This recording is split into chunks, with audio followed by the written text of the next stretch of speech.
Tuhan bersamamu.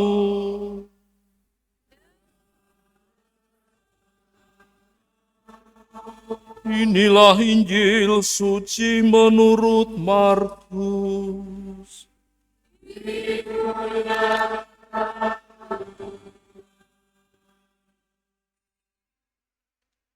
Pada suatu hari, Yohanes berkata kepada Yesus, "Guru, kami melihat seseorang yang bukan pengikut kita mengusir setan di dalam namamu. Lalu kami cegah dia karena dia bukan pengikut kita."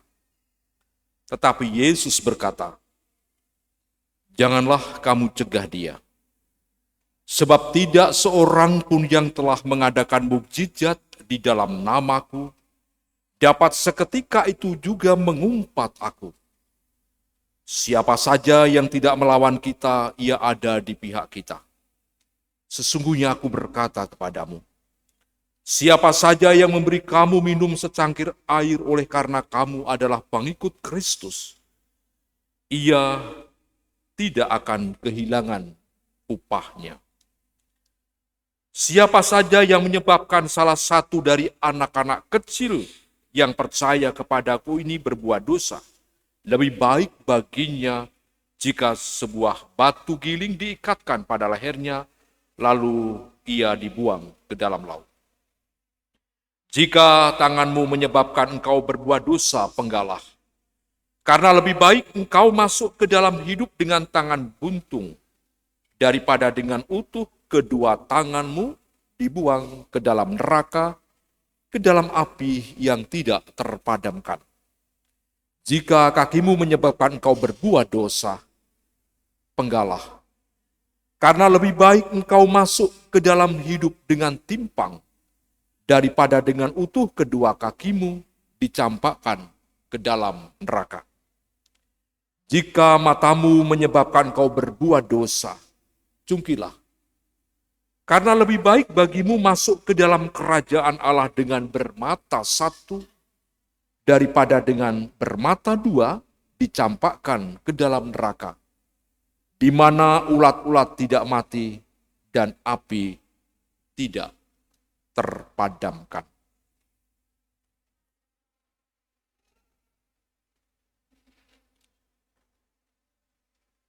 Demikianlah sabda Tuhan.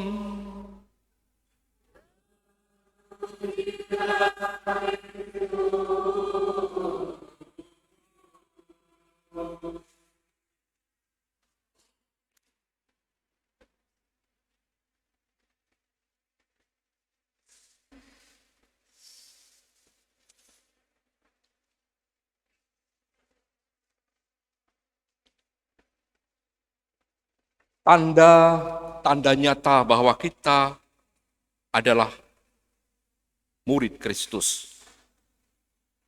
Umat Allah terkasih, kalau seorang pemuda jatuh cinta atau mencintai seorang pemudi, hari ini ada 12 pasang pemuda-pemudi yang sedang berproses untuk hingga boleh menuju ke jenjang perkawinan, ada 12 pasang.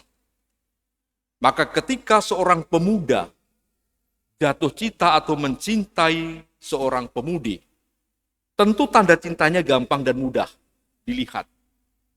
Pemuda akan lebih gampang menyapa dengan bahasa-bahasa yang sejuk. Mungkin di saat ulang tahunnya memberikan hadiah-hadiah spesial, ya kan? Lalu bahasa-bahasa kasih seperti yang dipaparkan oleh Kohiro saat itu tampak gampang dan mudah dirasa dan dilihat oleh orang yang dicintai. Pelukan, sapaan, dan lain sebagainya. Demikian halnya juga kita sebagai murid-murid Yesus, murid-murid sejati, tanda-tandanya juga gampang dan mudah terlihat jelas. Seperti yang juga diteladankan oleh Yesus Kristus, Sang Guru kita. Keteladanan dan kesaksian hidup menginspirasi, mengubah, mentransformasi hidup hati para muridnya. Yesus telah menteladankan bagaimana orang harus membuka hati akan kebaikan orang lain. Orang harus terbuka bahwa di dalam pribadi orang-orang yang berbeda dengan kita perlu diberikan ruang, perlu juga diberikan panggung. Kita harus juga terbuka kepada keberagaman atau pluralitas. Bahwa di dalam agama-agama lain, bahwa dalam suku-suku yang lain, itu ada semina perbi atau benih-benih atau nilai-nilai kebaikan, nilai-nilai kebenaran. Selain daripada itu, Yesus juga mau menampakkan bahwa orang tidak boleh apatis. Orang tidak boleh menganggap bahwa dirinya adalah lebih dari yang lain. Orang harus hadir untuk semua tanpa membeda-bedakan. Dan itu diteladankan bagaimana dia hadir bukan untuk bangsanya sendiri, tetapi dia hadir untuk semua orang.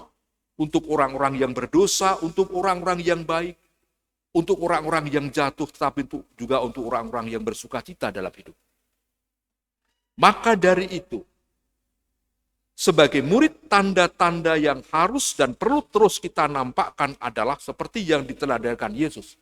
Yang pertama, kita hadir, ada, dan menjadi bagian dalam seluruh proses kehidupan ketika kita bersama dengan yang lain. Dan kehadiran kita itu mempersatukan. Kehadiran kita itu menghangatkan. Kehadiran kita itu memberikan support, dukungan, pengharapan. Karena apresiasi yang kita berikan kepada mereka. Seperti yang ditunjukkan Yesus saat dia mencegah, saat dia melarang Yohanes untuk mengatakan bahwa namamu dicatut. Padahal dia bukan dari kelompok kita. Yesus mengatakan jangan. Kalau mereka berbuat baik dalam namaku, kalau mereka berbuat baik untuk semua orang, mereka bukan lawan kita, tapi mereka berpihak kepada kita. Maka kita juga diminta bagaimana kehadiran kita harus mampu mempersatukan, kita harus semakin terbuka, berkolaborasi, bersinergi dengan orang-orang yang punya niat baik. Kalau banyak orang yang baksos, kalau banyak orang yang mungkin berbuat baik, berbuat kasih kepada orang lain, walaupun itu berbeda agama dengan kita harus dukung, kita harus support, dan kita kalau bisa berkolaborasi. Supaya karya keselamatan, kabar gembira, kesejahteraan bagi banyak orang, itu bisa semakin dinikmati. Bukan justru sebaliknya, mengklaim atau menganggap bahwa yang baik itu layak hanya untuk kita lakukan. Yang perlu berbuat baik, yang layak berbuat baik itu hanya kelompok kita. Tidak, Yesus mengatakan kita harus menebarkan jala kebaikan kepada semua orang tanpa harus membeda-bedakan. Kita harus melihat bahwa orang yang punya niat baik, dialah sahabat dan saudara, mereka bukan rival, mereka bukan ancaman. Tetapi menjadi sahabat yang bisa bersinergi untuk membangun persaudaraan kemanusiaan hidup yang lebih baik. Kemudian pesan yang kedua menurut saya juga penting.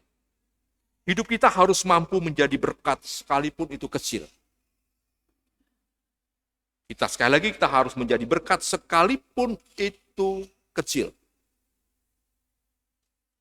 Dan jangan sampai kita membuat batu sandungan atau skandal dalam kehidupan kita sehari-hari. Maka Yesus tadi juga mengingatkan kepada para murid, walaupun mereka sudah mengenal siapa Yesus, tapi rupa-rupanya pengenalannya tidak sampai kepada bahwa Yesus itu adalah pribadi yang punya nilai. Mereka tidak sampai mengenal hingga ke kedalaman. Sehingga mereka berjuang untuk mencegah Yesus melarang orang lain berbuat baik yang mencatut namanya. Tadi dalam bacaan pertama kita mendengar Yosua ketika mendapatkan laporan bahwa Eldad dan Mildad yang tidak masuk dalam kemah perjanjian, tetapi mendapatkan anugerah Roh Kudus seperti nabi-nabi yang lain. Lalu Musa mengatakan, justru bagus, semakin banyak orang yang menerima berkat, menerima anugerah, menerima roh dan menjadi nabi dalam kehidupan, maka akan semakin banyak orang yang boleh diselamatkan dalam hidup. Sekali lagi, marilah kita menjadi perpanjangan tangan Tuhan, dan mari kita juga mampu menjadi agen-agen cinta Tuhan lewat kesaksian hidup yang kita punya. Seperti Santa Teresia dari Kalkuta, dia rela meninggalkan biaranya yang sejuk, yang aman, nyaman, damai, kemudian rela keluar, lalu berada di pinggir-pinggir jalan untuk membalut orang-orang yang kusta, untuk memberi makan orang-orang yang haus dan lapar, untuk juga memberikan pakaian kepada orang-orang yang telanjang. Paus Yohanes Paulus II, dia juga mengunjungi orang yang pernah menembaknya di penjara. Dia juga ketika sewaktu hidup bahkan meminta dukungan kepada orang-orang yang hidup pada saat itu. Doakan saya selama saya masih hidup ini dan juga doakan saya ketika saya mati. Lalu Santo Fransiskus Xaverius, dia rela keluar dari zona nyaman Menara Gading untuk rela berjibaku, berlelah-lelah membagikan seluruh kebaikan dan berkat kepada orang-orang yang kurang beruntung di dalam hidupnya. Kita punya apa? Tuhan banyak memberikan berkat. Dan berkat itu juga harus kita tularkan kepada orang lain. Kemudian pesan yang selanjutnya yang menurut saya penting adalah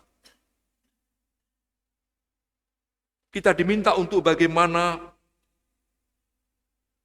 mampu untuk melihat, memandang kehidupan orang lain itu dalam perspektif, dalam sudut mata, kacamata yang positif, kacamata yang baik. Ketika kita mendengar sholat azan bertalu-talu, ketika kita mendengar mungkin bunyi lonceng di wihara, kita diingatkan, saya sebagai makhluk dan insan Tuhan, ada saat di mana kita harus tarik diri, menikmati dan mengalami saat teduh di dalam hidup. Dan juga bukan mengklaim. Mengapa itu terjadi? Mempersalahkan, mengapa bunyi itu terlalu keras dan sebagainya. Tetapi sekali lagi, kita diminta untuk mampu memaknai sehingga hidup kita menjadi cermin tanda cinta Tuhan untuk sesama. Terakhir, kita harus bertobat. Tak ada jalan lain untuk bisa menjadi murid yang sejati, kita harus bertobat. Ketika kita melihat dengan mata kedua justru mengganggu, atau mungkin berjalan dengan kedua kaki mengganggu, atau kedua tangan mengganggu, kita mungkin harus berani untuk menyalipkan sikap egoisme pribadi kita, sehingga akhirnya kita boleh menjadi tanda cintanya yang nyata. Kita harus bertobat. Dan jalan pertobatan ini adalah menjadi jalan keselamatan, bukan hanya baik bagi diri kita sendiri, tetapi bagi semua orang. Dimuliakanlah Tuhan kini dan sepanjang segala masa.